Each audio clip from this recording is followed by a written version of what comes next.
श्री कृष्ण के गरीब सखा सुदामा जी की रोचक कहानी। भगवान श्री कृष्ण के कई मित्र थे, जैसे मधुमगल, सुबाहु, सुबल, भद्र, सुभद्र, मणिभद्र, भोज, तोककृष्ण, वउथप, श्रीदामा, सुदामा, मधुकिंड, अर्जुन, विशाल, रसाल, मकरंद, सदानंद, चंद्रहास, बकुल, शार्ग, बुद्धि प्रकाश आदि। इन्हीं में से एक सुदामा के बारे में जानते हैं खास बातें। उज्जैन अवंतिका में स्थित ऋषि सांदीपनि के आश्रम में बचपन में भगवान श्री कृष्ण और बलराम पढ़ते थे। वहाँ उनके कई मित्रों में से एक सुदामा भी थे। सुदामा श्री कृष्ण के खास मित्र थे। वे एक गरीब ब्राह्मण के पुत्र थे। सुदामा और श्री कृष्ण आश्रम से भिक्षा मांगने नगर में जाते थे।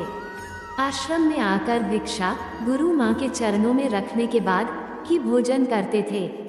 परंतु सुदामा को बहुत भूख लगती थी, तो वे चुपके से कई बार रास्ते में ही आधा भोजन चट कर जाते थे।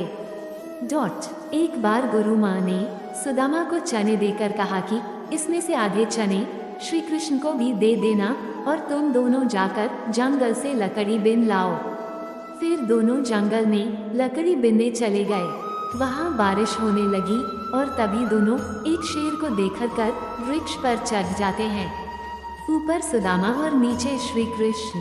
फिर सुदामा अपने पल्लू से चने निकालकर चने खाने लगते हैं।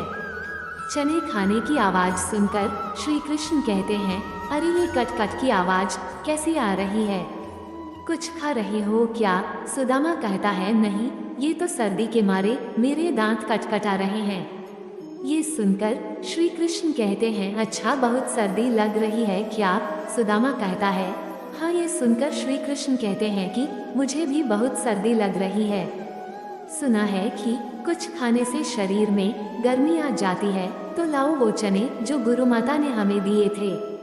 दोनों बांटकर खा लेते हैं। ये सुनकर सुदामा कहता है, चने कहाँ हैं? वो तो पेड़ पर चढ़ते समय ही मेरे पल्लू से नीचे कीचड़ में गिर गए थे। ये सुनकर श्री कृष्ण समझ जाते हैं और कहते हैं, ओह, ये तो बहुत बुरा हुआ। ये सुनकर नीचे की डाल पर बैठे भगवान श्री कृष्ण अपने चमत्कार से हाथों में चने ले जाते हैं और ऊपर चढ़कर सुदामा को देकर कहते हैं कि पेड़ पर फल तो नहीं, लेकिन मेरे पास ये चने हैं। सुदाम कहते हैं, ये तुम्हारे पास कहाँ से आए? तब कृष्ण कहते हैं कि वो मुझे भूख कम लगती है ना। जब पिछली बार गुरु माता ने जो चने दिए थे वह अब तक मेरी अंटी में बंधे हुए थे। ले लो, अब जल्दी से खा लो। ये सुनकर सुदामा कहता है, नहीं नहीं, मैं इसे नहीं ले सकता। तब श्री कृष्ण पूछते हैं, क्यों नहीं ले सकते? सुदामा रोते हुए कहता है कि क्योंकि मैं इसका अधिकारी नहीं हूँ और मैं तुम्हारी मित्रता का भी अधिकारी नहीं हूँ। मैंने तुम्हें धोखा दिया है कृष्ण, मुझे क्षमा कर दो। कृष्ण कहते हैं, अरे, जिसे मित्र कहते हो उससे क्षमा मांगकर उसे लज्जित न करो मित्र। इसी प्रकार एक बार श्री कृष्ण सुदामा को वचन देते हैं कि मित्र, जब भी तुम संकट में खुद को पाओ तो मुझे याद करना, मैं अपनी मित्रता जरूर निभाऊंगा। बलराम और श्री कृष्ण को आश्रम में भिन्न भिन्न कार्य करते थे। एक बार श्री कृष्ण, बलराम और सुदामा भिक्षा मांगने के लिए जाते हैं। एक द्वार पर खड़े होकर तीनों भिक्षामदेही कहते हैं तो एक महिला अपनी बेटी के साथ भिक्षा लेकर बाहर आती है और कहती हैं, ब्रह्मचारियों आ जाने में बहुत देर कर दी। ये सुनकर श्री कृष्ण कहते हैं, माता, आज सारे आश्रम में सफाई करनी थी, बहुत काम था, इसलिए विलंब हो गया। आपको प्रतीक्षा करना पड़ी, उसके लिए क्षमा करें। ये सुनकर वो महिला कहती हैं, अरे क्षमा कैसी?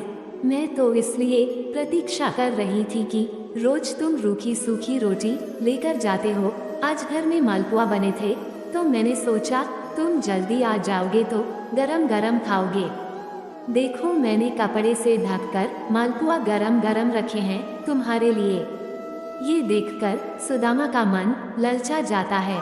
वह कहता है, मालपुआ, आज मालपुए बने हैं। वो महिला कहती है, हाँ, आज घर में पूर्णमासी की पूजा थी। फिर वह तीनों को मालपुए देकर कहती है, अब इसे जल्दी से खाओ, गरम गरम खाने में आनंद आता है। सुदामा तो खाने ही वाला रहता है कि तभी श्री कृष्ण कहते हैं, नहीं माता, हम यहाँ नहीं खा सकते। वो महिला पूछती है, क्यों? तब श्री कृष्ण कहते हैं कि आश्रम का यही नियम है कि सारी भिक्षा गुरु चरणों में अर्पित कर दी जाए, फिर वह उसमें से जितना दे वही हमें खाना चाहिए। ये सुनकर सुदामा को अच्छा नहीं लगता है। ये सुनकर वह महिला गुरु के लिए भी मालपुए का एक पैकेट दे देती हैं। अब उन तीनों के पास 4 पैकेट हो जाते हैं। फिर तीनों वहां से चले जाते हैं। रास्ते में एक नदी के किनारे रुककर बलराम और श्री कृष्ण हाथ मुंह धोने जाते हैं। इसी दौरान सुदामा मालपुए निकालकर चुपचाप खाने लगता है। तभी श्री कृष्ण उसे मालपुए खाते हुए देख लेते हैं और मुस्कुरा देते हैं। फिर वह चुपचाप उनके पास पहुंचकर कहते हैं, तुम समझते हो कि मैंने कुछ नहीं देखा। तभी सुदामा पत्तल को मुड़कर मालपुए ढांक देता है और कहता है, नहीं नहीं, मैं तो कुछ भी नहीं खा रहा हूँ। तब श्री कृष्ण कहते हैं, देखो, झूठ बोलना पाप है। ये सुनकर सुदामा कहता है, और ब्राह्मण को भूखा रखना भी पाप है। ये सुनकर कृष्ण कहते हैं, मैं तुम्हें भूखा रख रहा हूँ। तब सुदामा कहते हैं, और क्या? उसने कितनी ममता से कहा था कि मेरे सामने खा लो, और तुमने आश्रम के सारे नियम बता दिए।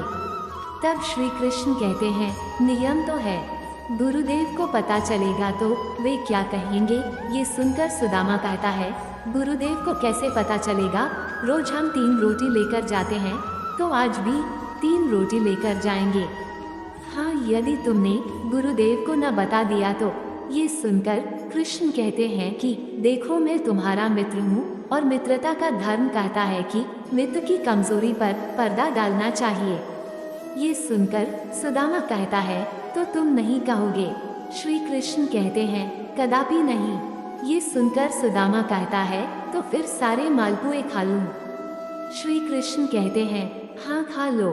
फिर सुदामा खा लेता है तो श्री कृष्ण मालपुए की एक पत्तल निकालकर सुदामा को देते हैं और कहते हैं, ये तुम्हारे हिस्से की भिक्षा हो गई, गुरु माता को दे देना। ये देखकर सुदामा प्रसन्न होकर कहता है, कुछ भी कहो, तुम मित्र बड़े खरे हो। कहते हैं कि सुदामा जी शिक्षा और दीक्षा के बाद अपने ग्राम अस्मावतीपुर वर्तमान पोरबंदर में भिक्षा मांगकर अपना जीवन यापन करते थे। सुदामा एक गरीब ब्राह्मण थे।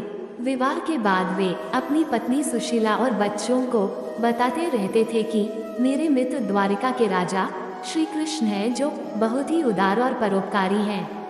ये सुनकर एक दिन उनकी पत्नी ने डरते हुए उनसे कहा कि यदि आपके मित्र साक्षात लक्ष्मीपति हैं और उदार हैं, तो आप क्यों नहीं उनके पास जाते हैं? वे निश्चित ही आपको प्रचुर धन देंगे, जिससे हमारी कष्ट में गृहस्थी में थोड़ा बहुत तो सुख आ जाएगा। सुदामा संकोचवश पहले तो बहुत मना करते रहे, लेकिन पत्नी के आग्रह पर एक दिन वे कई दिनों की यात्रा करके द्वारिका पहुंच गए। द्वारिका में द्वारपाल ने उन्हें रोका। मात्र एक ही फटे हुए वस्त्र को लपेटे गरीब ब्राह्मण जानकर द्वारपाल ने उसे प्रणाम कर यहाँ आने का आशय पूछा।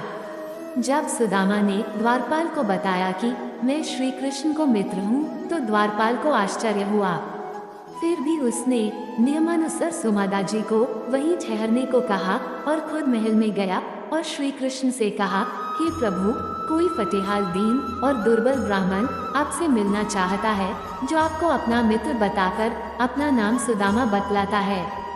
द्वारपाल के मुख से सुदामा नाम सुनकर प्रभु सुध बुद्ध होकर नंगे पैर ही द्वार की ओर दौड़ पड़े। उन्होंने सुदामा को देखते ही अपने हृदय से लगा लिया और प्रभु की आंखों से आंसू निकल पड़े। वे सुदामा को आदरपूर्वक अपने महल में ले गए। महल में ले जाकर उन्हें सुंदर से आसन पर बिठाया और रुक्मिणी संग उनके पैर धोए। कहते हैं कि प्रभु को उनके चरण धोने के जल की आवश्यकता ही नहीं पड़ी। उनकी दीनता और दुर्बलता देखकर उनकी आंखों से आंसुओं की धार बहने लगी। स्नान, भोजन आदि के बाद सुदामा को पलंग पर बिठाकर श्री कृष्ण उनकी चरण सेवा करने लगे और गुरुकुल में बिताए दिनों की बातें करने लगे। बातों ही बातों में ये प्रसंग भी आया कि किस तरह दोनों मित्र वन में समिधा लेने गए थे और रास्ते में मूसलाधार वर्षा होने लगी तो दोनों मित्र एक वृक्ष पर चढ़कर बैठ गए। सुदामा के पास एक पोटली में दोनों के खाने के लिए गुरु माता के दिए कुछ चने थे, किंतु वृक्ष पर सुदामा अकेले ही चने खाने लगे। चने खाने की आवाज सुनकर श्री कृष्ण ने पूछा कि क्या खा रहे हैं सखा। सुदामा ने ये सोचकर झूठ बोल दिया कि कुछ चने कृष्ण को भी देने पड़ेंगे। उन्होंने कहा, कुछ खा नहीं रहा हूँ, ये तो ठंड के मारे मेरे दांत कड़कड़ा रहे हैं। इस प्रसंग के दौरान ही श्री कृष्ण ने पूछा, भाभी ने मेरे लिए कुछ तो भेजा होगा। सुदामा संकोचवश एक पोटली छिपा रहे थे। भगवान मन में हंसते हैं कि उस दिन चने छिपाए थे और आज तंदूर छिपा रहा है। फिर भगवान ने सोचा कि जो मुझे कुछ नहीं देता मैं भी उससे कुछ नहीं देता, लेकिन मेरा भक्त है तो अब इससे छीनना ही पड़ेगा। तब उन्होंने तंदूर की पोटली छीन ली और सुदामा के प्रारब्ध कर्मों को क्षीण करने के हेतु तंदूर को बेहद चाव से खाया था। फिर सुदामा ने अपने परिवार आदि के बारे में तो बताया, लेकिन अपनी दरिद्रता के बारे में कुछ नहीं बताया। अंत में प्रभु ने सुदामा को सुंदर शैया पर सुलाया। फिर दूसरे दिन भरपेट भोजन कराने के बाद सुदामा को विदाई दी, किंतु विदाई के दौरान उन्हें कुछ भी नहीं दिया। रास्ते भर सुदामा सोचते रहे कि हो सकता है कि उन्हें इसी कारण से धन नहीं दिया गया होगा कि कहीं उनमें अहंकार न आ जाए। यह विचार करते करते सुदामा अपने मन को समझाते हुए जब घर पहुँचे तो देखा उनकी कुटिया के स्थान पर एक भव्य महल खड़ा है और उनकी पत्नी स्वर्ण आभूषणों से लदी हुई तथा सेविकाओं से घिरी हुई हैं। ये दृश्य देखकर सुदामा की आंखों से आंसू निकल आया और वे सदा के लिए श्री कृष्ण की कृपा से अभिभूत होकर उनकी भक्ति में लग गए। जय श्री कृष्ण।